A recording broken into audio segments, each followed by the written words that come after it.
Hello everyone, welcome to Punya Institute of IAS Examination.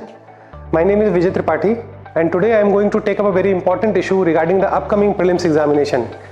That you all know that 26th of May, this is the day, this is the day when all your hard work will be tested. So you need to be prepared both mentally, physically, emotionally, you need to be prepared for this examination. Because I have cleared prelims examination for more than 4 times and with marks like 130 marks, 140 marks, 120 marks, so I know how to approach this examination. So right now we will discuss few things, means what all things you can do from in the upcoming days, upcoming months to streamline your preparation. So we'll talk about like what you have to do. First thing you have to do for today only, that you have to list out your strength and then your weakness. So strength in terms of subject, like what I suggest to the students, that they must have two strength, at least two strength. For example, if you have strength in polity and suppose you have strength in history, so why I am saying that you should always have this at least two strength. Suppose there is an examination of 100 marks. So if that year, suppose UPSC asks very easy question from polity, okay. So if the questions are easy from polity, then what will happen? Since your strength was polity and you could have solved the tougher question of polity, but there you will not gain any comparative advantage because now that question will be solved by almost everyone. So you will not gain comparative advantage. So if you have two strengths, so it's very rarely that questions will be easy from polity as well as history, or you can say polity as well as geography. One subject means it might get trickier.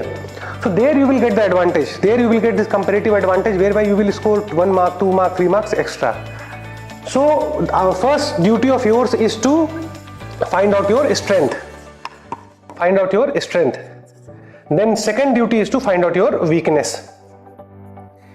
You will at least two strengths you will point out, and if you don't have any strength right now, you will choose two subjects and you will work tirelessly 20 hours a day, 18 hours a day, means it doesn't matter, but you have to build your at least two strength.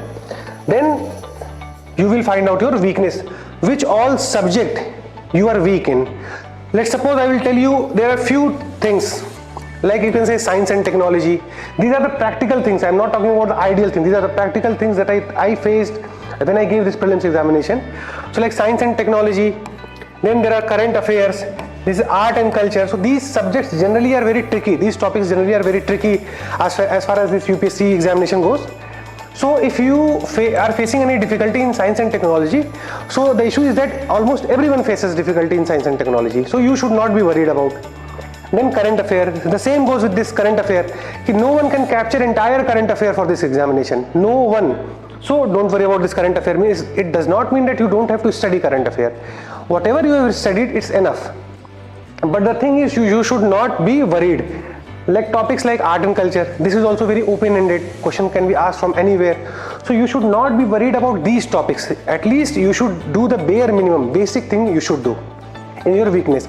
But if your weakness is polity, let's say your weakness is polity, history, say geography, environment, then there is an issue.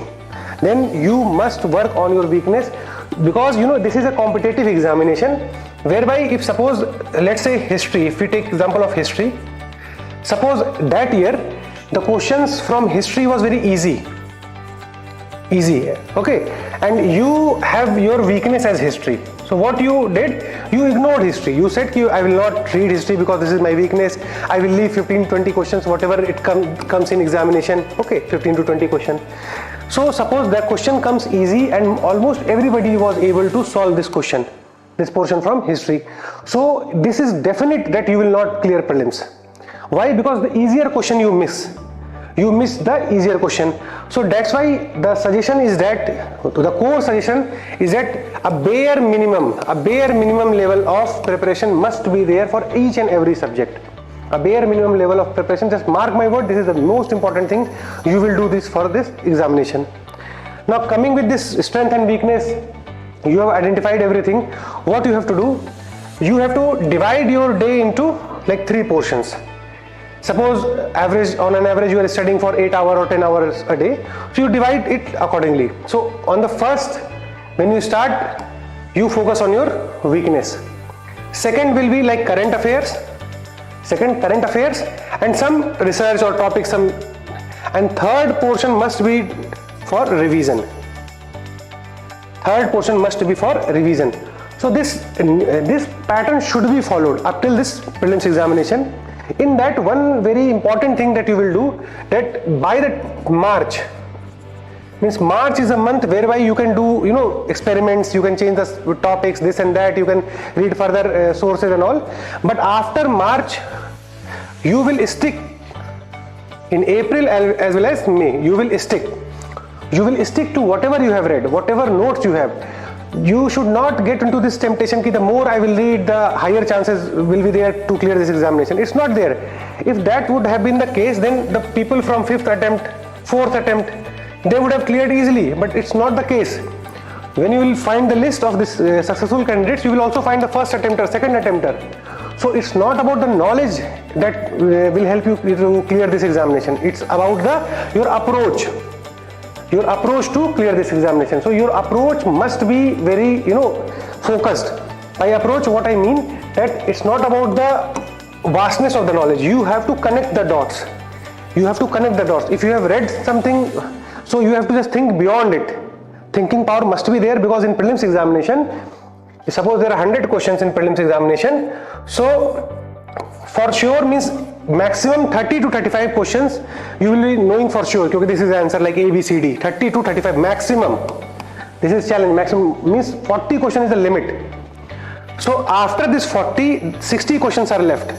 So in these 60 questions, like 10 to 15 or you can say 20 questions are undoable, means they are really very tough question, and this is a trap. You should not go into this. Then the 40 questions are left. So these 40 questions where your common sense will be applied, means you have not read directly those 40 questions, but you will solve it using your common sense, using the connections, the dots, using historical knowledge in polity knowledge in geography, like this. So this is the decisive, this area, this 40 question is the decisive part of your this examination. Means these 40 questions, like 40 questions anyone can solve. You must have heard that first attempter generally saying that the paper was very easy. Means paper to bahut aasan tha, means it was very easy. Why? Because they are able to solve 40 questions. They say even without studying I solved 30-40 questions. Then even when I will study, then I will solve 80-90 questions. But this is not the case. The real game starts after this.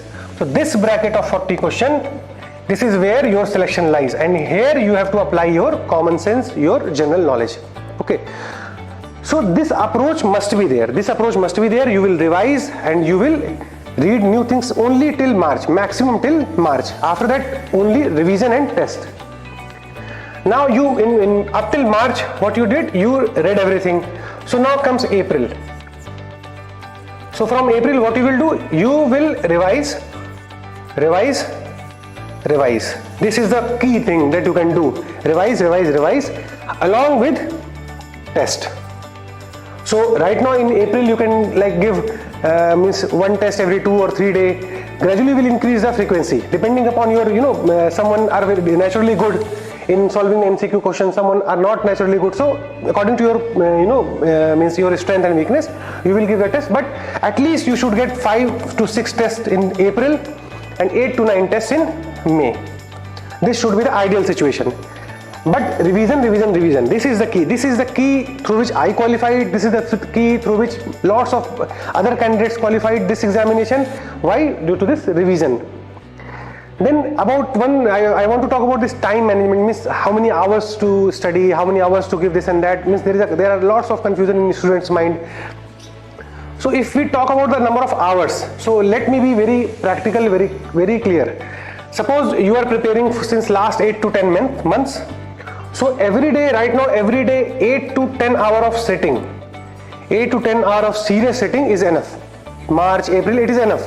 8 to 10 hours sitting means it's not that you are out of 8 to 10 hours you are studying only 6 hours. Means out of 8 to 10 hours you must study at least 8 hours. At least I am telling at least 8 hours concentrated study. So for this you have to sit like 12 hours. You have to sit. Then you can say in April end, or you can say in May.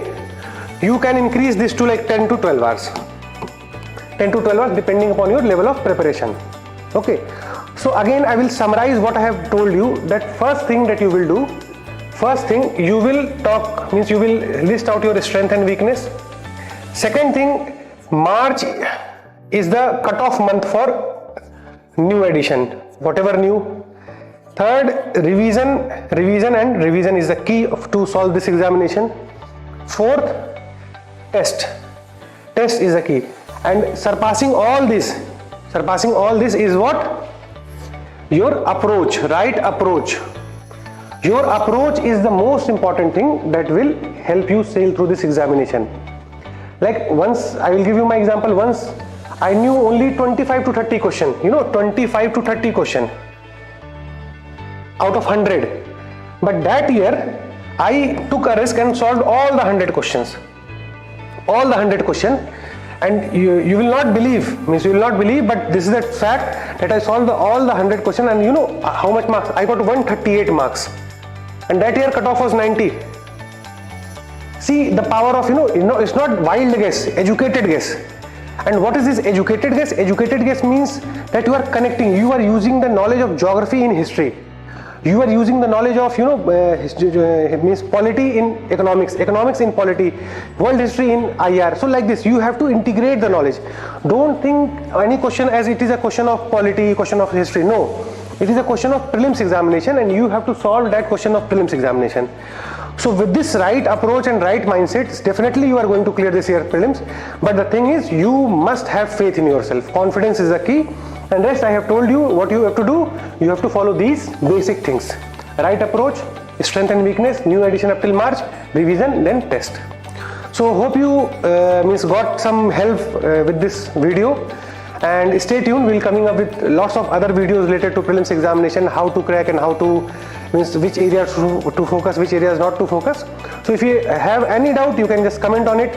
We'll definitely take up your doubt in the next session. Till then, work hard, and signing off. This was Vijay Tripathi from Punya Institute of IAS Examination.